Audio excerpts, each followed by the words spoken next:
This is Papo Jr. Welcome to the Ring Out Podcast channel. Today I'm going to react to Nobody Understands Kevin Owens.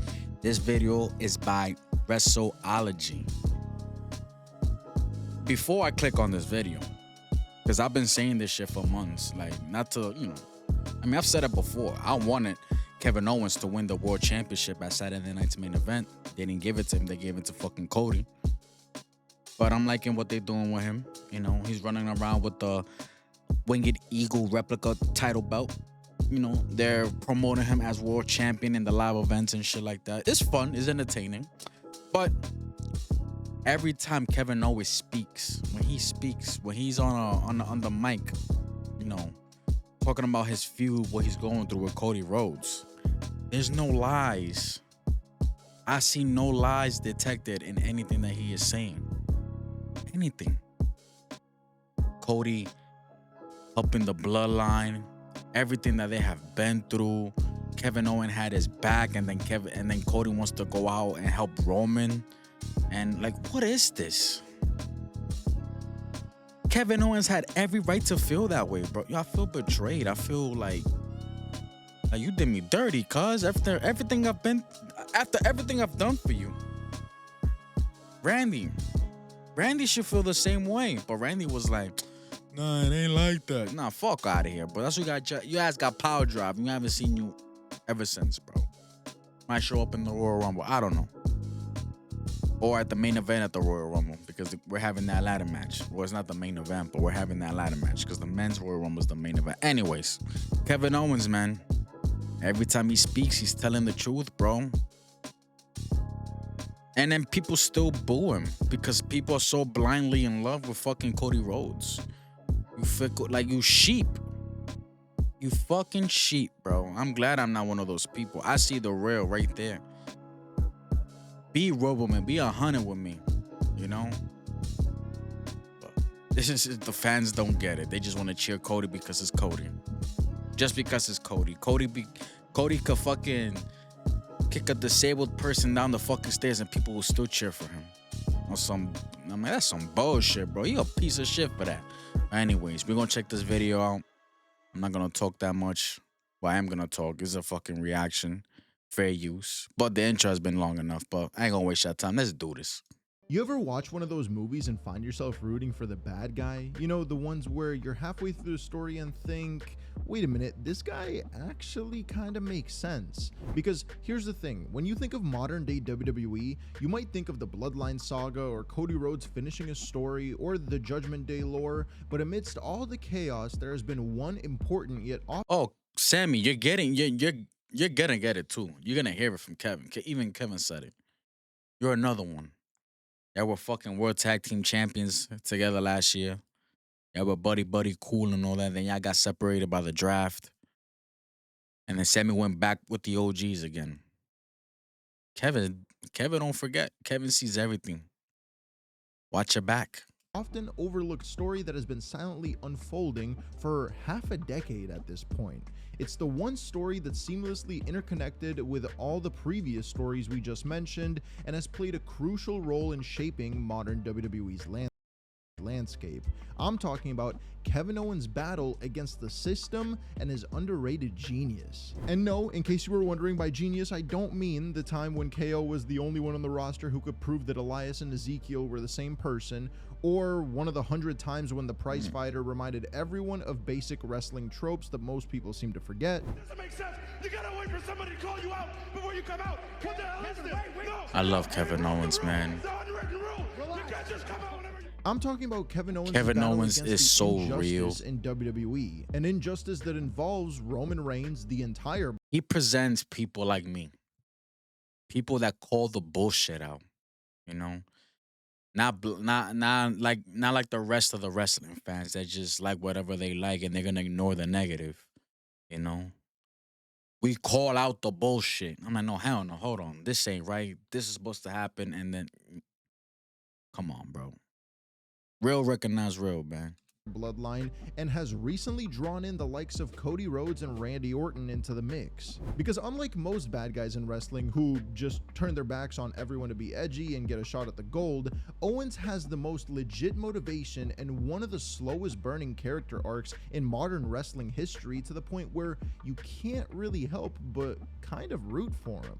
So what exactly makes Kevin's journey so compelling? What makes his story arc against the Bloodline so brilliant yet so overlooked? What differentiates KO from the rest of the locker room, and what does the future hold for Kevin Owens in WWE?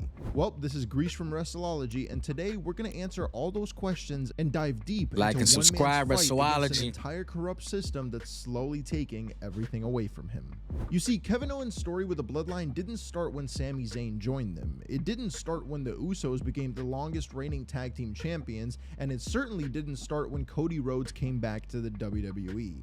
No, Kevin Owens' story with the Bloodline began in late 2020 when Roman Reigns had just returned to WWE, turned heel, and proclaimed himself as the tribal chief. That false count anyway when he got stuck with the handcuffs. Whilst everyone in the locker room was either falling in Roman line got or stuck running with the scared, handcuffs. Owens was the first person to see through Roman's facade and stand up to him. In December 2020, while others were trying to find ways to coexist with Roman's reign of terror, KO did something different. He looked Roman in the eye and called him exactly what he was: a manipulator, a fraud, and a coward hiding behind his family's name. And here's the thing that everyone seems to forget: Kevin Owens was right. Remember those Universal Championship matches? Yes. TLC 2020, or the Steel Cage match, or the one at the Royal Rumble 2021? Owens had Roman beat every single time. He had him dead to rights. Every single time Kevin Owens proved that he could go toe-to-toe with Roman Reigns, but what happened in the end? The Bloodline's numbers game just proved to be way too much. But what's fascinating isn't just that Owens lost these matches, it's what he was saying during this period. Week after week, KO would warn everyone about what the Bloodline was doing to the WWE. He talked about how Roman was using his family ties to create an empire built on fear. He predicted that this wouldn't stop with just Jey Uso, that Roman would just keep adding members to his family, keep expanding his influence until no one could stand him. And that's exactly what happened in the years that followed. Jimmy Uso fell in line, Solo Sikoa emerged as Roman's enforcer, Sami Zayn was manipulated into joining the Bloodline. The Bloodline literally grew exactly as Owens warned that it would. But here's the real kicker: during this entire period, Kevin Owens was fighting this battle alone. When he was getting beaten down by Roman and Jey Uso, no one came to help him. This is crucial to understand because it sets up everything that followed. Kevin Owens wasn't just fighting the Bloodline, he was fighting a system that had already accepted Roman Reigns as its Lord and Savior. He was fighting against a company that was slowly being corrupted by the tribal chief's influence, and he was doing it completely alone. And do you want to know the most ironic part? Years later, when Cody Rhodes returned to WWE, he was praised as a hero for saying the exact same things about Roman Reigns that Kevin Owens had been saying since 2020. When Cody talked about breaking the Bloodline's grip on WWE, he was celebrated. But when KO... Because Cody's an ass kisser. That's the first thing he does when he's on the fucking mic, bro. He kisses the fans' ass, bro. Fucking sick, my nigga. I can't stand that shit. You the fans, I love the fans. We're nothing without you, the fans. Get the fuck out of here, bro. Stop with your kiss assing. Kevin Owens, he's just straight up, bro. He don't gotta acknowledge the fans or nothing, bro. Because he knows how the fans are, bro. They fucking fickle as hell. They'll cheer for anything. Oh, he looks cool. I'm gonna chill with him, man. Yeah, but what about fucking morals, standards? No, he look cool. Oh, fuck you, nigga. Something that you'll never be. That's what you're cheering for. did it, he was labeled as the troublemaker and just a guy who stand for what's right, and bitter. cuz. And that's what Don't get me wrong. I was excited with the OTC and shit like that, but at the same time, when Roman came back at SummerSlam, I was excited with the OTC and all that. But at the same time, nigga, I didn't forget what you did, you know? And then right there, when I saw Cody tagging up a Roman at Bad Blood, everybody was excited. Oh shit! It's like the Mega Powers, Cody and Roman teaming together. Me, I was like, what the fuck? What the fuck? Even people that I thought the same thing as had the same feeling as I did, you know, being real and shit, they were like, yo, but this is a big show, man. You're gonna have Cody and Roman tag team in each. No. No. It makes Cody look fucking terrible. So Kevin Owens have every right to feel this way. Cody is he a snake, bro. The way he fucking talking, I know he got a lisp, but he's a fucking snake, bro. Come on, man. Makes this current position so fascinating, because when you look at Kevin Owens today attacking Cody Rhodes and seeming like the bad guy, you have to remember this is the same Kevin Owens who tried to warn us about the Bloodline's corruption years ago. And if he was right then, what if he's right now?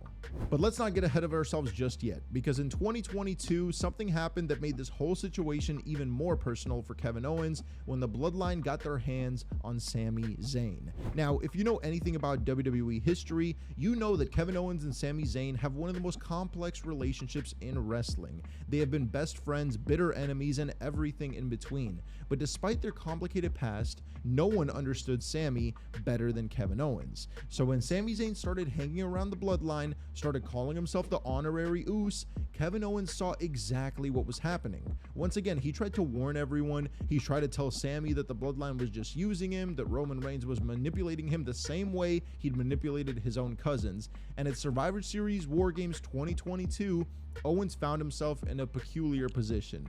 He joined forces with the Brawling Brutes and Drew McIntyre to take on the Bloodline. The man who had been fighting the Bloodline alone 2 years ago finally had some allies. Look at that. Look at that. Bloodline. The man. Look at these two together. I don't belong there, but look at these two. I don't see my mouse, but I'm pointing at KO and Drew McIntyre, bro. And look at the storyline we're having right now, man. All we need is Seth to jump on board, but Seth and Drew McIntyre, they're gonna go at it next Monday. Interested with what's gonna happen there. They're all connected, bro. KO, Drew, Seth, all connected. Seriously. This is long term. How you say it? LTB. Long term storytelling. Long term booking. There you go. LTB. Long term booking, bro. This is storytelling at its finest, bro. And this Bloodline shit ain't gonna stop. We're already in WrestleMania season. Roman Reigns got his fucking Ula Fala back. Now what? Gotta wait until fucking the 27th. The Monday after Saturday night's main event to see what's gonna happen there. Tonight, SmackDown. January 17th. Solo's gonna be on. What's gonna happen there? Let's see. It's gonna be interesting. Who had been fighting the Bloodline alone 2 years ago finally had some allies, but across the ring was his best friend Sami Zayn, now fully embedded with the Bloodline. And what happened in that match? The Bloodline won, but more importantly, Owens was proved right yet again, because it was just 2 months later at Royal Rumble 2023, Sami Zayn finally saw Roman Reigns for what he really was. When Sami hit Roman with a chair after Owens' title match, it wasn't just a moment of defiance. It was a moment of realization. Everything Kevin Owens had been saying about the Bloodline was true. After months of watching his best friend being manipulated, after years of fighting the Bloodline alone, Kevin Owens had a choice to make. When Sami Zayn came asking for help, asking for forgiveness, Owens could have just said, "I told you so," and that would have been that. He could have turned his back on Sami the same way that Sami turned his back on him. But he there goes Cody. Owens could have just said, "I told you so," and that would have been that. He could have. And there goes Cody fucking talking to the fans, kissing their fucking asses again. Fucking A, bro. This fucking guy turned his back on Sami the same way that Sami turned his back on him, but he didn't. Instead, Owens forgave Sami. Well, not immediately and not easily, but he ended up doing so. Yeah, it took a while, and then they got together, and then they won the tag champs, WrestleMania 39. But Kevin Owens had the right to feel that way, bro. I'm like, bro, you joined him at first, and I warned you. Who was using you and all that? And then he came to a realization. Boom. Like, bro, I warned you, bro. And now look. I'm gonna let him finish, they bro. did what seemed impossible.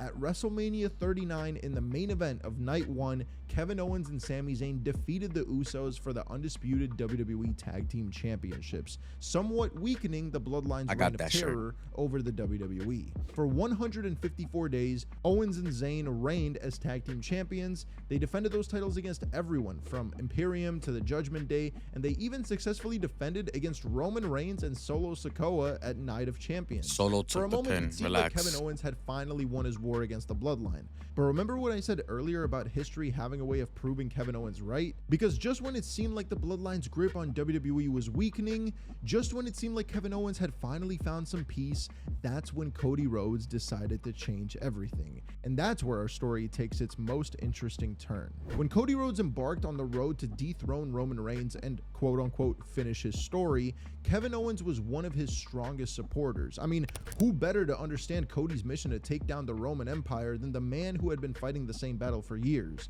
When Cody needed allies against the Bloodline, Owens was there. When Cody needed someone to help him fight anything to take down the Bloodline, Kevin Owens is like, I'm here. You want to take, I'm here. He was by himself at first. Cody finished his story. That's part of it. Finishing his story, part of it. Taking down the Bloodline, taking down Roman's power and all that. And they succeeded. He succeeded. off Solo Sikoa and the Tongas, Talking too Owens much. It's answered just the call. Time and time Cody, again, bro. Kevin Owens put his body on the line to help Cody Rhodes achieve his dream. But what did Cody do in return? Well, for starters, Mr. American Nightmare here, in what he thought was an act of redemption, brought Jey Uso to Monday Night Raw, which resulted in Kevin Owens being drafted to SmackDown, splitting the team of Owens and Sami Zayn. Let that sink in for a moment. The man who had been fighting the Bloodline longer than anyone, who had supported Cody's mission from the start, was essentially exiled to SmackDown because Cody wanted to play savior to Jey Uso. But it gets worse, because after Owens was sent to SmackDown, he still didn't give up on Cody. Even when a new version of the Bloodline emerged with Tama Tonga, Jacob Fatu, and Solo Sikoa, Owens was still there fighting alongside Rhodes. Even when Cody offered him that title match at Bash in Berlin, a match that felt more like pity than respect, Owens still tried to do things the right way. But then came the ultimate betrayal. Cody Rhodes, the man who has built his entire comeback story on defeating the Bloodline, the man who promised to dethrone Roman Reigns, decided to team up with the tribal chief, the same Roman Reigns who tormented. Why? Why? Because it was the right thing to do. Get the fuck out of here, bro. Kevin Owens for years, the same Roman Reigns who had corrupted Sami Zayn, Owens' best friend, and the same Roman Reigns who made Owens' life hell since 2020. That's when Kevin Owens finally snapped. And honestly, can you blame him? No! After Bad Blood, when those fan cameras caught Owens attacking Rhodes outside his bus, it wasn't just another heel turn. It was years of frustration finally boiling over. It was watching history repeat itself. Another friend compromising their principle, another ally falling under the Bloodline's influence. Even his relationship with Randy Orton, one of the few genuine friendships he had Grinds left, my fucking was gears, sacrificed because cuz. Orton chose to stand with Cody. Once again, Kevin Owens found himself alone, fighting against a system that refuses to see what he sees. So when people ask why Kevin Owens turned on Cody Rhodes, why he attacked Randy Orton, why he seems so bitter and angry, the answer is simple. He's tired of being right. He's tired of warning people about the Bloodline's corruption only to watch them fall into the same traps. And he's tired of being the only one who seems to remember history. So where does this leave us? Well, it leaves us with a Kevin Owens who's been labeled as bitter, angry, and unstable. But when you look at the evidence, when you trace his story from 2020 to today, you start to see something different. You start to see a man who's been right about everything. He was right about Roman Reigns using his family to build an empire. He was right about the Bloodline's corruption spreading through WWE. He was right about Sami Zayn being manipulated. And now he might be right about Cody Rhodes too. Because here's the thing about Cody Rhodes' story. It's not just about winning the big one anymore. It's not about finishing the story. It's about what he's willing to compromise to keep that story going. And that's what makes this current chapter so compelling. Kevin Owens isn't just fighting against Cody Rhodes or Randy Orton or Roman Reigns. He's fighting against the very pattern he's been warning us about since 2020. The pattern of good people compromising their principles, of heroes becoming what they once fought against. Looking ahead, this story has infinite possibilities. Maybe we'll see Kevin Owens face off against Jey Uso at WrestleMania, the man who started his Bloodline nightmare, versus the man man who forced him to SmackDown. Maybe his feud with Randy Orton will evolve into something bigger, especially if Orton starts to see what Owens had been seeing all along.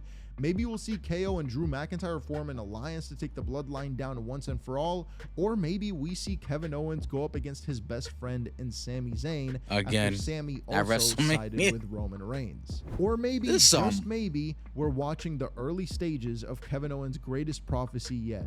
Because if history has taught us anything, it's that the Bloodline's influence corrupts everyone it touches, and with Cody Rhodes now willing to align himself with Roman Reigns, who's to say the American Nightmare won't become the very thing he set out to destroy? I know they have a ladder match coming up at the Royal Rumble, but what if that's not the last match that we see between Kevin Owens and Cody Rhodes? What if the next time that we see it happen, it'll be a babyface Kevin Owens versus a heel Cody Rhodes? And that's the genius of Kevin Owens' character arc. He's not really a I want to know how they're gonna make that happen, bro.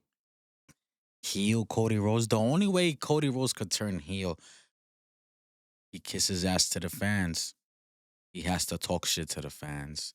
You, the fans, made me feel this way. The typical babyface turning heel, blaming the fucking fans. I should have never helped Roman. Roman's now on top. He got the Ula Fala back. He won the Royal Rumble and all that bullshit. And I'm just like, bro, Cody, shut the fuck up, bro. Kevin Owens has been on it this whole fucking time, and motherfuckers can't see that shit. They too blind, bro. They just want to hear the wow. They love doing that shit. Like, fucking sheep. Kevin Owens is the real fucking deal, bro. I had a Kevin Owens fight. Where is it? villain, he's simply a prophet, a man cursed with the ability to see through the lies, to predict the corruption, but doomed to watch as no one heeds his warnings until it's too late. So the next time you see Kevin Owens attacking Cody Rhodes in the parking lot or taking him out with a package pile driver, remember this: sometimes the bad guy isn't really the bad guy at all. Sometimes he's just the only one brave enough to tell the truth. And in the case of Kevin Owens, And the truth hurts. history has proven him right every single time. But let me know what you think about The truth hurts. People don't like to hear the truth. A lot of people don't like to be saved, bro. They just want to do what they want to do whatever they want to do. And that's it. And it sucks, bro. It fucking sucks. We trying to save you. They don't want to be saved. Don't save her. They don't want to be saved. Like, it is what it is. So make them feel like, make them feel stupid at the end. Then when the fucking time comes, make them feel stupid at the fucking end, bro. Ladies and gentlemen, Papo Jr., I would like to hear your comments, bro. Your thoughts on this, man. How you feel about Kevin Owens, bro? How you feel about him, bro? Is he in the right on what he's doing right now against Cody Rhodes and all that? So, bro, there's something going on with KO and Drew McIntyre. Hopefully Seth, comes on board, man. Seriously, everybody is in love with the OGs now, with the Roman and the. You think they're babyface? Yeah, they playing y'all niggas, bro. Roman trying to get his fucking championship back. He's still using motherfuckers. He still hasn't apologized for all the wrong he has committed to his own family, to his own loyal ones, bro. Yet they still forget. They still like, I'm gonna help you. I don't know, man. Jay, shout out to Jay. He's been doing his own thing, bro. You know, but he's still part of that shit. So you can't. Man, 2025, an interesting fucking year, man. I can't wait. This is the Ring Out Podcast channel. I am your host, Papa Jr. Ladies and gentlemen, appreciate y'all. And yeah. Goodbye. Mwah, and good night, bang. One love.